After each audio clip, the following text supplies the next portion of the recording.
Hello everyone, welcome to my channel ओम नमः शिवाय हर हर गंगे।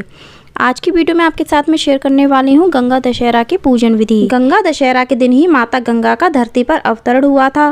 कहा जाता है कि आज के दिन गंगा जी में स्नान करने से व्यक्ति के सभी पापों का अंत हो जाता है। गंगा दशहरा के दिन हम जो भी दान करते हैं उसका हमें पुण्य प्राप्त होता है। आज के दिन हमें गर्मी से रिलेटेड चीज़ें दान करनी चाहिए, जैसे जूता, चप्पल, छाता, पंखा, इन सब चीज़ों का हमें दान करना चाहिए। साथ ही हमें जल का दान भी करना चाहिए, क्योंकि इस समय गर्मी का मौसम होता है और हमें गर्मी से रिलेटेड चीज़ें ही दान करनी चाहिए जो किसी के काम आ सकें। तो यहाँ पर हमने चौकी बिछा ली है और चौकी पर हमने लाल कपड़ा बिछा लिया है।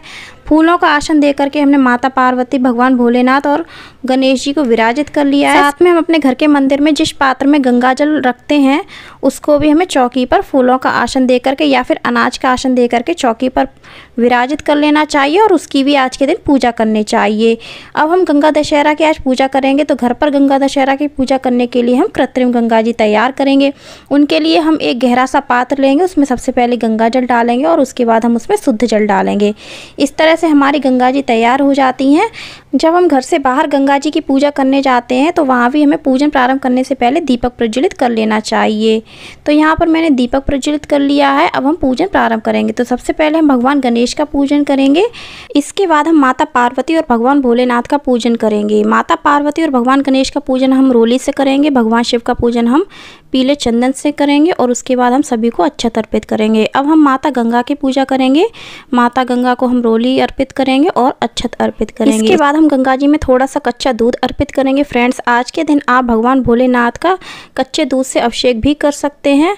अब हम गंगा जी को वस्त्र के रूप में कलावा अर्पित करेंगे। भगवान गणेश को कलावा अर्पित करेंगे। माता पार्वती और भगवान भोलेनाथ को भी हम वस्त्र के रूप में कलावा अर्पित करेंगे। इसके बाद हम गंगा जल से भरे हुए पात्र की पूजा करेंगे, जिसको हम अपने घर में नियमित रूप से प्रतिदिन अपने घर के मंदिर में विराजमान रखते हैं। उसकी भी पूजा हम करेंगे। इसी तरह से करेंगे। रोली अक्षत अर्पित करेंगे और वस्त्र के रूप में कलावा अर्पित करेंगे। अब हम सभी भगवान को पुष्प अर्पित करेंगे। पुष्प हमें जो भी मिल जाए वो हम भगवान को अर्पित करेंगे, पर ध्यान रखें 10 की संख्या में होने चाहिए। चाहे आप एक तरह के 10 पुष्प ले लीजिए, चाहे आप अलग अलग तरीके के 10 पुष्प ले लीजिए। अगर आपको सफ़ेद फूल मिल जाते हैं तो आप भगवान भोलेनाथ और माता गंगा को अवश्य अर्पित करें। इसके बाद हम गंगा जी में दीपक प्रज्वलित करेंगे। 10 की संख्या में हम माता गंगा को 10 दीपक अर्पित करेंगे। आज के दिन गंगा दशहरा के दिन हमें माता गंगा को 10 दीपक अर्पित करने चाहिए। तो इस तरह से हम प्रज्वलित कर देंगे। आप चाहें तो इन दीपकों को आप पत्ते पर रख करके भी गंगा जी में प्रवाहित कर सकते हैं, और चाहें तो आप इस तरह से आटे के दीपक बना करके भी गंगा जी में प्रवाहित कर सकते हैं, या फिर इस तरह से मिट्टी के दीपक भी प्रयोग कर सकते हैं। अब हम माता गंगा को भोग अर्पित करेंगे। भोग में हमने जो मिठाई ली है 10 की संख्या में ली है। तो इस तरह से हम सभी 10 मिठाइयों में से थोड़ा थोड़ा सा तोड़ करके माता गंगा को अर्पित करेंगे, और बाकी का भोग हम सभी भगवान को भोग लगा करके उनके सामने अर्पित कर देंगे। अब हम माता गंगा के नाम से उनको सुहाग सामग्री अर्पित कर देंगे। इसके बाद हम गंगा जी में पुष्प अर्पित कर देंगे। फ्रेंड्स, आज के दिन हमें गंगा जी में स्नान अवश्य करना चाहिए। अगर हम घर से बाहर जा कर के गंगा जी में स्नान कर सकते हैं तो गंगा दशहरा के दिन हमें स्नान अवश्य करना चाहिए गंगा जी में।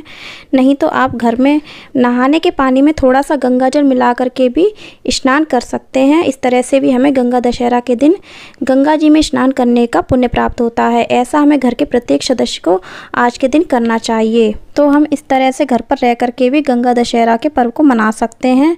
अब हम सभी भगवान को दक्षिणा अर्पित कर देंगे। इसके बाद हम सभी भगवान को फल अर्पित कर देंगे। माता गंगा को फल अर्पित कर देंगे, जो कि हमने 10 की संख्या में लिए हैं। आप अलग अलग तरह के फल 10 की संख्या में ले सकते हैं। 10 तरह के फल ले सकते हैं, और चाहे तो एक ही तरह के फल आप 10 की संख्या में ले सकते हैं।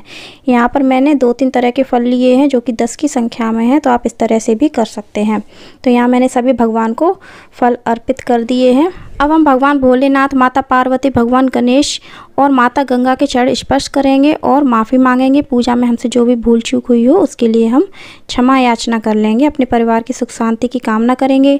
इसके बाद हम माता गंगा की और भगवान भोलेनाथ की, माता गौरी की, सभी की आरती करेंगे। भगवान गणेश की आरती हम सबसे पहले करेंगे।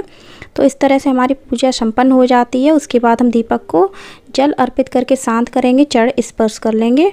तो फ्रेंड्स, आज का वीडियो आपको कैसा लगा कमेंट करके ज़रूर बताना। वीडियो पसंद आया हो तो लाइक करना, शेयर करना, हमारे चैनल को सब्सक्राइब करना, बेल आइकन को प्रेस करना, और कमेंट में हर हर गंगे ओम नमः शिवाय अवश्य लिखना। धन्यवाद।